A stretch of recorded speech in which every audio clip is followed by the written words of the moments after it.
We are on Samich Vav Amud Aleph on the top. Awesome. This is a complicated Gemara, but an interesting Gemara. So there was a discussion of a case of a mikvah. It's important to understand exactly how it's working there. You have a mikvah, and you have the water coming through the roof, and it's going not straight into the mikvah. It's coming down a pipe, or it's just coming down through the roof, and it's going into a gutter, and through the gutter it's going into the mikvah. Now, we're discussing this gutter over here. This gutter has two ways of being made, and I'm sorry I don't have the picture on me. Either you can literally make a hole in the ground, and then make a gutter in the factory, a gutter which will just look like a receptacle, and you'll place the gutter into that hole, and the water will come into the gutter and flow into the mikvah. That's one way of doing it.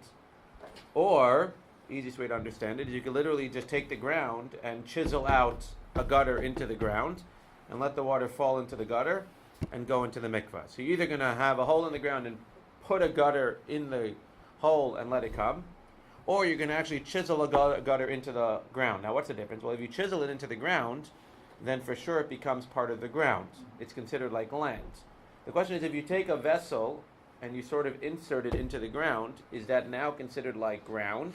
Or is it still considered like a vessel? Because once it's a vessel, it's always a vessel.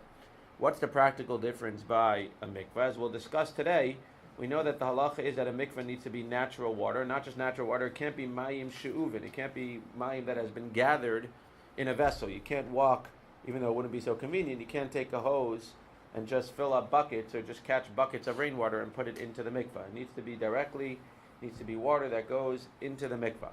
So if this is considered a vessel, then it's as if you took the rainwater, put it in a vessel, and dumped it in the mikveh. It's not going to be good. But if it's considered as part of the ground, then it's as if the rainwater came into the ground, flowed into the mikveh, and now it's going to be okay. So Gemara says, Hasam, now we're discussing a beehive. And again, as the Gemara there said, when you have the ground and you chisel out a gutter into the ground, that's considered like the ground, and that's okay. But if you go ahead and you have a gutter which is taken and put into the ground, then that's like a vessel, and it's not going to be okay for mikveh water.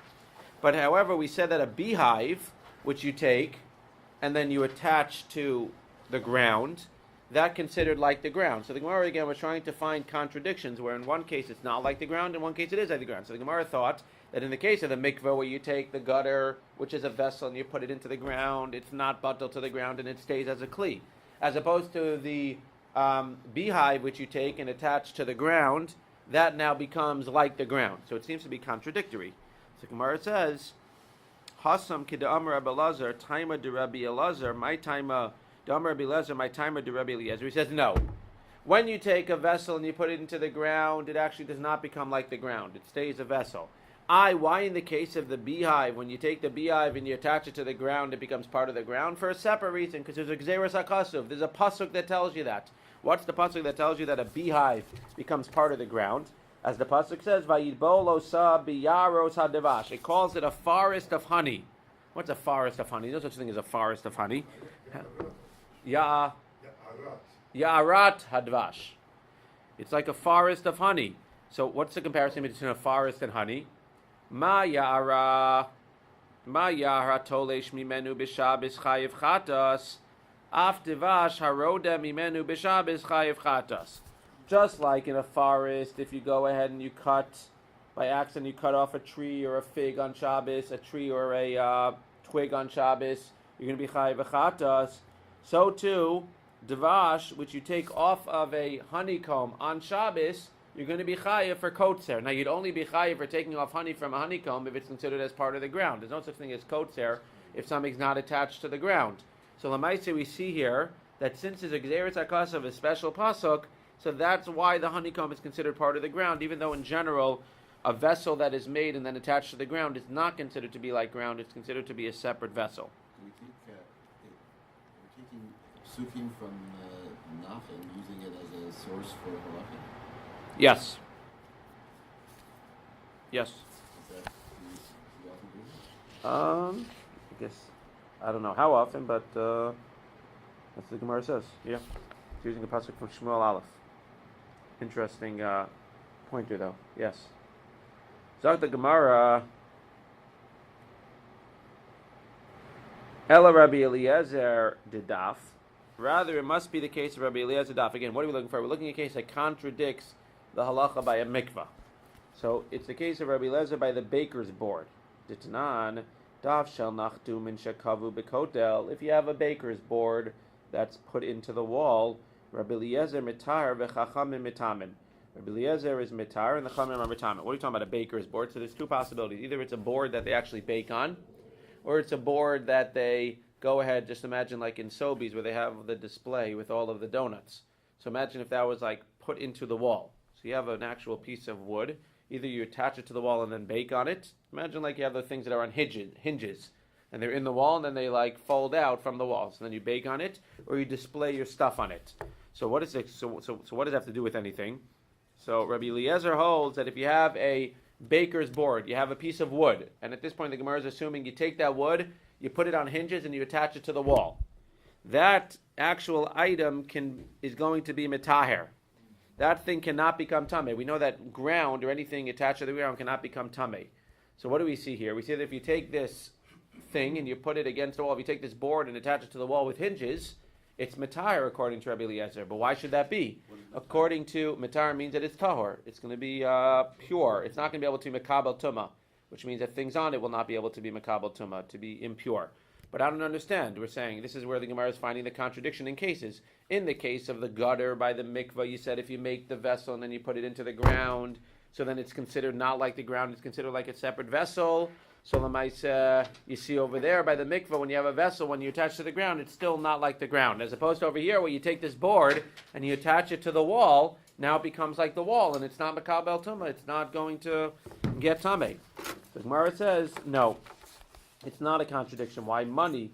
Because who is that case of the mikvah? That case of the mikvah is not Rabbi Eliezer. Rabbi Eliezer afilu chakaku ulevasov kavu. Because if it's Rabbi Eliezer who says over here, because you have to remember, the case of the mikveh, there were two different cases. In the case of the mikveh, there were two possibilities. The one possibility is, again, when you chisel out the ground and make it into a gutter, for sure that's like land, says the Mishnah over there.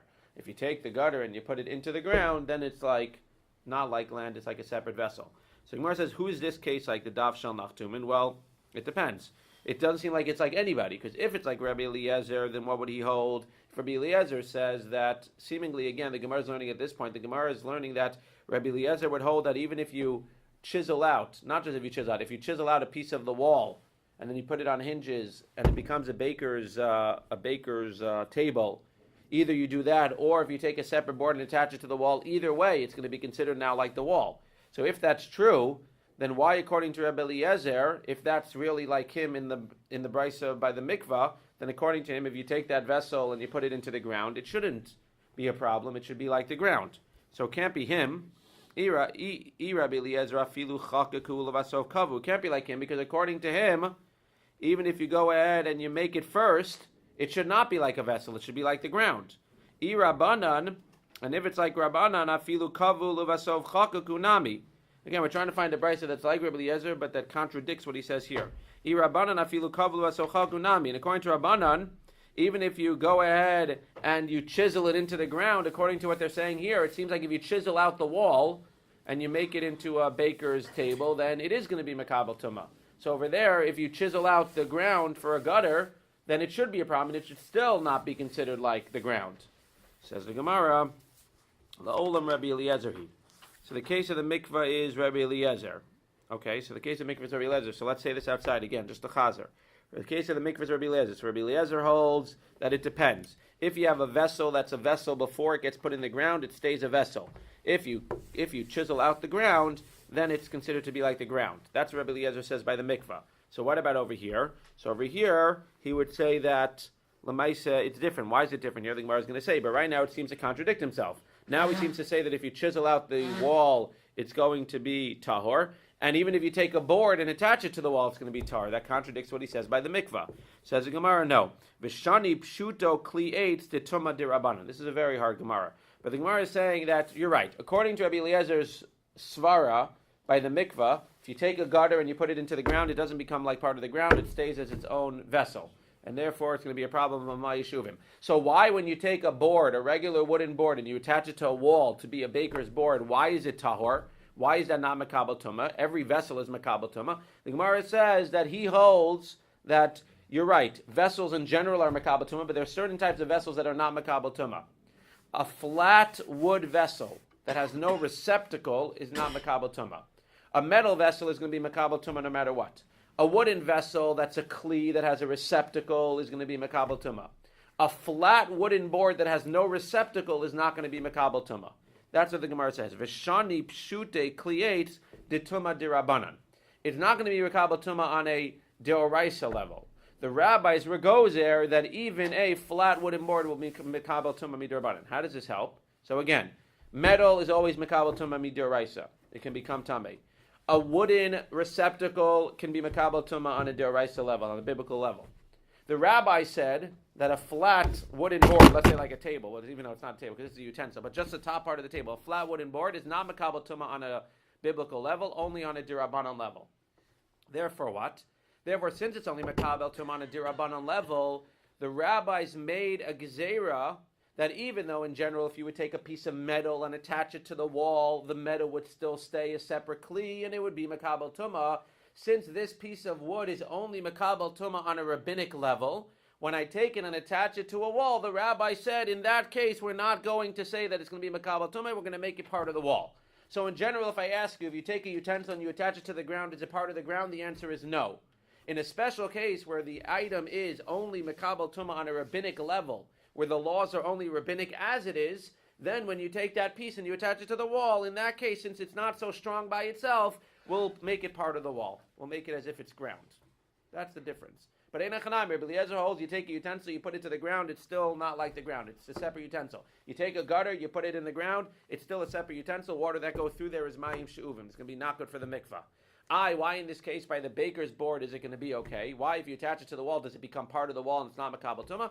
Because it's a flat wooden board, and if it's a flat wooden board, then they were making that it becomes part of the wall, even though in general a metal board or a non-flat wooden board would not be batel to the wall. So what happens with a flat piece of wood that you use as a gutter? Won't work. No, It won't work. It can work. It won't work, but seemingly he would say that it's, well, no, It because should be okay. Who would do that? No, who would do that? according to this, it would be okay. It would be okay. No, it would be okay halakhically, but it would be useless. It would be useless. It wouldn't go anywhere. The point is that, I don't have the picture, but this gutter is like a, I understand, it's a channel. it looks like this. Yeah, A flat board is not a It's basically like this. This is what it looks like. You make a thing like this, and then you put it into the ground, and the water comes down and just goes through there. Okay, listen, if you're handy, you could try it at home. Zak the Gemara, Mechlal de she'eva deoraisa. Again, if we're not confused enough, hopefully we're making it clear. But what does this imply? You imply that in cases which are rabbinic, then we can be mevatel the kli to the actual ground or to the wall. But if it's not a rabbinic case, mevatel means to nullify it, to nullify. So in a case we said where it's a flat board, we nullify it to the wall. It becomes basically, for our purposes, part of the wall. That's what we're looking to make it, part of the ground. Wall equals ground. But that implies that you're telling me that this gutter which I'm taking and I'm putting it into the ground, you're implying that the reason that it will not work is because it's a case of rabbinic. It's a case of deoraisa. Again, in this case, this was rabbinic because the actual piece of wood was flat. But you're implying that the rules by mikvah are all biblical because you said anytime anything is rabbinic, whether the piece is whether the actual item is flat, which makes it rabbinic over here, or the case is rabbinic, anytime it's rabbinic, the vessel will be nullified to the ground. So Gemara says, Mechlal de she'eva deoraisa. That implies that this rule of having water by a mikvah that cannot go through utensil, that's a biblical rule. Says the Gemara, V'hakaima lan dirabanan. That's not true. It's only a rabbinic rule. Now, it's important to clarify that mida oraisa, on a biblical level, you cannot fill the first 40 sa'ah, I don't know exactly how many gallons that is, you can't fill the first 40 sa'ah of the mikvah with drawn water. That's why, for instance, our mikvah here, there has to be a certain amount that's natural rainwater. The rest of it can be water that you just pour in from a hose. And it makes sense. You have the baseline, and then you add to it regular water, which is going to be mevatel, which is going to nullify into the regular water. On a biblical level, you need to have 40 sa'ah, this amount of rainwater, let's say, which goes through a thing. But the Gemara is saying here that on a dirabanan level, once you have 40 sa'ah, so you're good to go. On a dirabanan level, once you have 40 sa'ah, all the rest of the water can come through the thing. So you're implying that the gutter is going to be a problem, but you imply that the gutter is going to be a problem all the time. You imply that the gutter is going to be a problem even if you already have a mikvah filled with 40 sa'ah, because again, if you go ahead and now you fill the rest of the water, that's fine. But there's another halacha to complicate things, that even though when it's filled with 40 sa'ah, now if you would take a hose and put water in, it's fine, up until it's more than 50% non-natural water. Again, 40 sa'ah of water, let's just call it, again, I don't even know how many gallons it is. I don't remember. Let's say 100 gallons. 100 gallons of water. Once you have the 100 gallons of water, you have a kosher deraisa mikvah. Now you could take a hose on a rabbinic level, or on any level, on a deraisa level, and fill it up. The rabbis say that's fine. You can fill it up as much as you want. You can fill it up to 300, 400, 500 gallons. But the rabbis come along and say it can't be more than 50%. It means you have 100 gallons of natural water. You can't put more than 100 gallons of non-natural water in there. Once you put 101 gallons of non-natural water, now the majority is non-natural, and it is mevatel, it nullifies the good water, and now it all becomes bad water. So again, on a biblical level, you have 40 sa'ah, 100 gallons of rainwater. You could put in 500 gallons of non-rainwater. Water that's mayim she'uvin, that goes through a utensil, that comes from a hose, whatever. On a rabbinic level, even though you have the 100 gallons of rainwater, if you put more than 100 gallons of non-rainwater into it, it's going to ruin the mikvah. But that's only rabbinic. So you said before that if I have this vessel and I put it into the ground, it's going to be a problem because the mayim is going to be mayim she'uvin.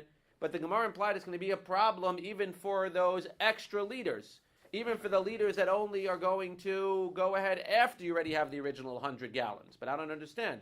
You just told me that any rabbinic cases, so the gutter is not going to be a problem. So again, on a deoraisa level, when I go from 100 to 200, no problem. If I add another 100 of water from the hose, I don't care what this gutter is because it's not going to be a problem. But let's say now I put 100 gallons of rainwater in and 100 gallons of regular water.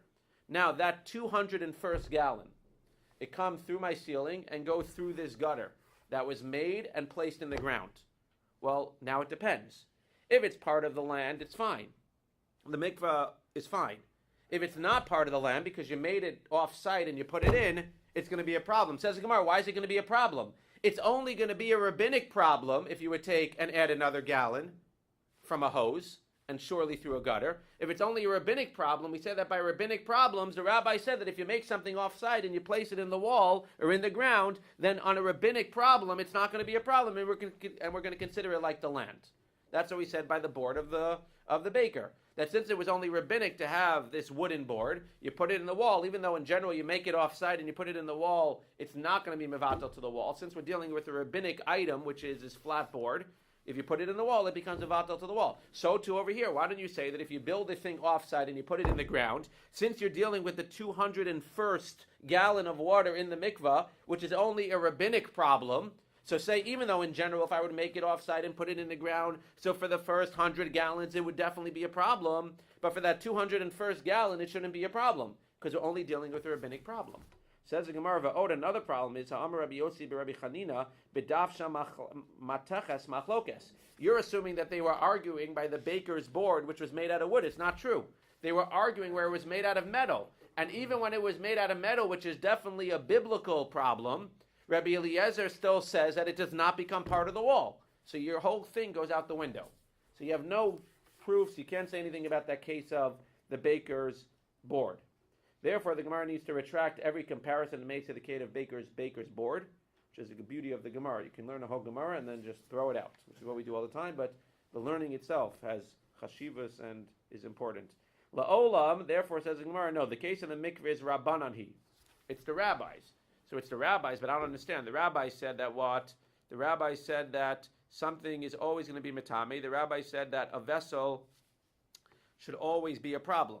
So if it's the rabbis, so then why, even if you go ahead, as we said, why even if it's ground and you just chisel out the ground, the rabbis seem to say that if you chisel out the ground, even though you're chiseling it out in the ground, once you make a vessel, that's considered to be a vessel, then it's going to be a problem.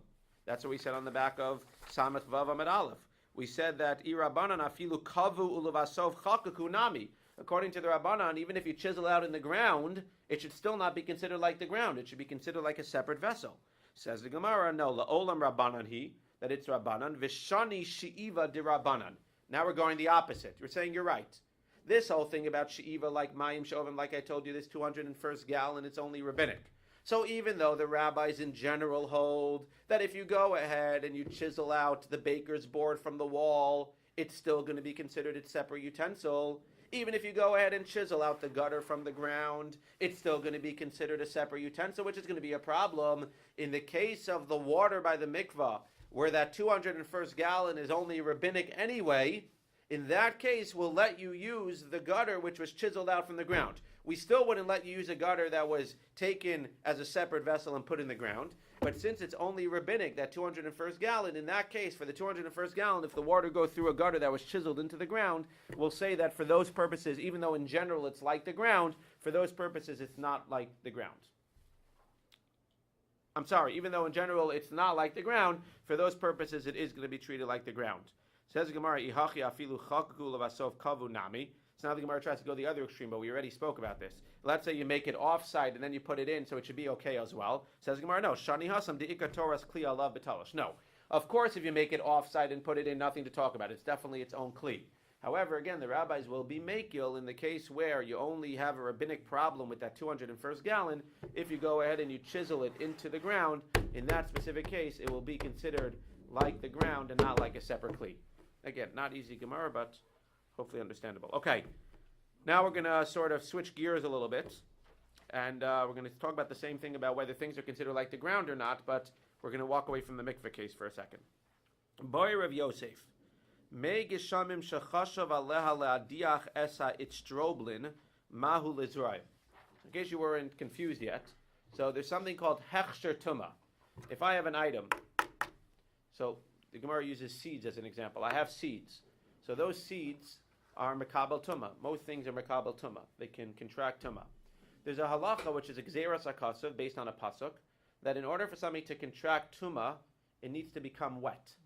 Only once it becomes wet from water or one of the other liquids is it mekabel tumah. There's a whole discussion, again, halacha might say a whole discussion by dipping something into water. If you dip food into water, you're really supposed to wash your hands before you dip it, like negavas. So you don't actually make a bracha, but part of that has to do with the fact you're getting food wet. But over here, if I have this pen, just an example, I have these seeds. If these seeds never get wet and then they touch something that's tamei, they don't become tamei.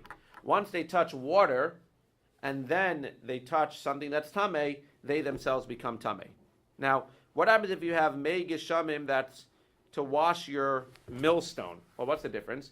So there's another interesting halacha which says that in order for this water to make this item machshir l'tumah, machshir means that it doesn't make it tamei, it makes it now eligible to become tumah.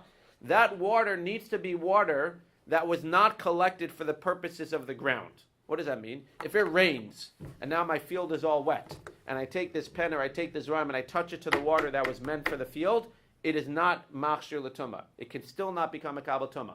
It can only be mekabel tumah if it touches water that was not specifically meant for the ground. So let's say now I collect water in a basin, which I'm using or I mean to use to water my grass. If I now touch that water to an object, and then that object touches tumah, it doesn't become tamei, because again, water that was collected for the purposes of ground or like ground, and water that's on the ground cannot machshir something, cannot get something ready to be mekabel tumah. So now the Gemara is saying, well, we're having this whole discussion whether things that are attached to the ground are like the ground or not. Let's say I collect water in order to spill the water to wash my mill basin, which is connected to the ground. So is the mill basin, if it's considered part of the ground, then the water that I gathered is considered to be used for the ground, and therefore if it touches something, it's not going to now make it right to be mekabel tumah. But if the mill basin is not considered like part of the ground, it's as if I collected water to wash my car. If I collect water to wash my car and that water touches an object, then that object can now is right to be mekabel tumah. So is this mill basin considered to be like the ground or not like the ground? Zak the Gemara, aliba de Rabbi Eliezer da amar kolam mechubar lekarka reyuka karka lo tibay lecha. According to Rabbi Eliezer, who holds that since the millstone is connected to the ground now, even if it was made separately somewhere else, it's connected to the ground. Now it's like the ground. If I collect water to wash that mill basin, for sure that water is considered water for the ground. And if it touches an object, that object will not be machshir tumah, will not be ready to be makabel tumah. Ki tibay lecha liba derabanan da'amrei eino kekarka mai. According to the Rabbanan who hold that if you have a mill basin which you make, and then you attach it to the ground, according to them, something that you take and you attach to the ground is not like the ground. So if I collect the water now for this mill basin which is attached to the ground, is it as if I'm collecting water for the ground or not? Says the Gemara, take you.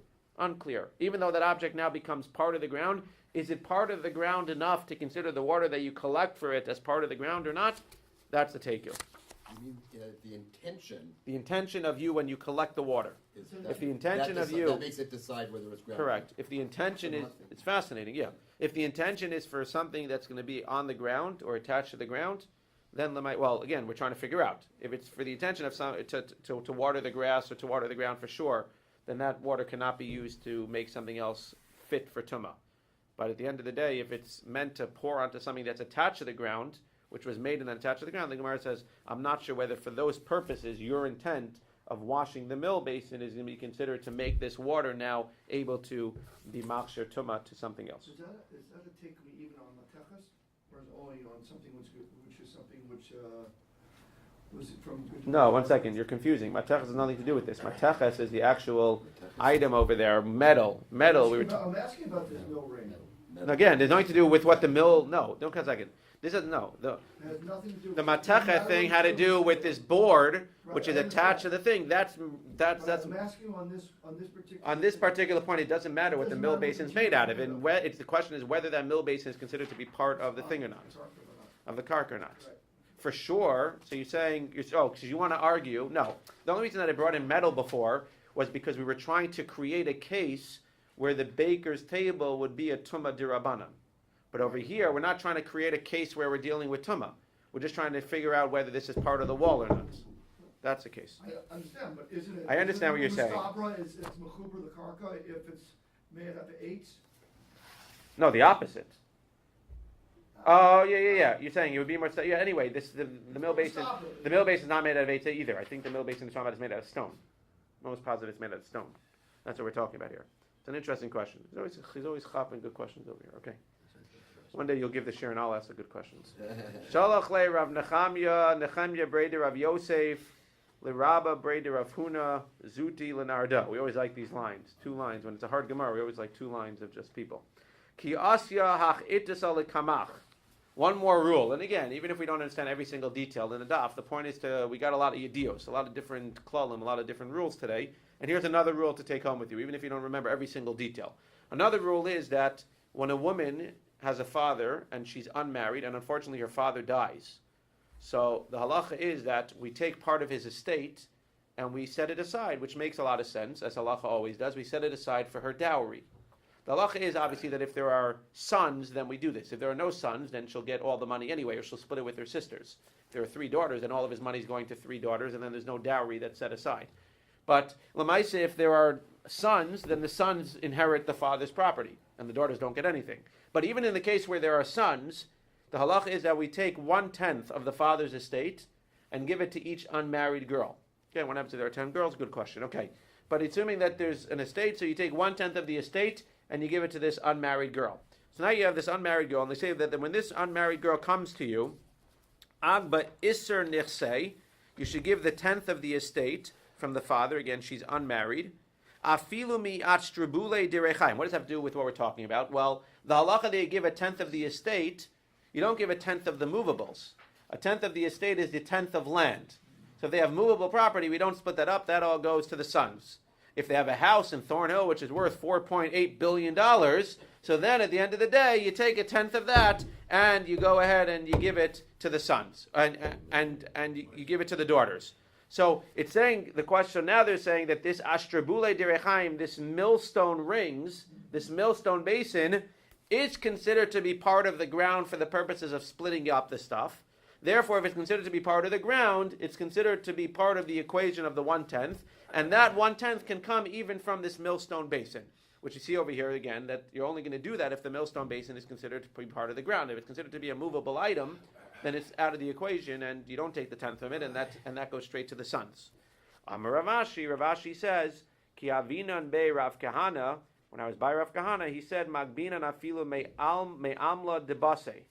Even from the rent, which is payable for houses that belong to the estate, even not the estate itself, but the rent that comes, which has not yet been collected from the houses that the estate owns, that rent, future rent, can also be used as land itself, interestingly, and that future rent can be used for 1/10. Exactly what the metzias are of how much rent do we calculate that, I'm not clear about. But Lamaisa, he's saying that the rent that is going to come in the future from the houses, that can be considered like land as well, and we would take that into consideration to take the 1/10.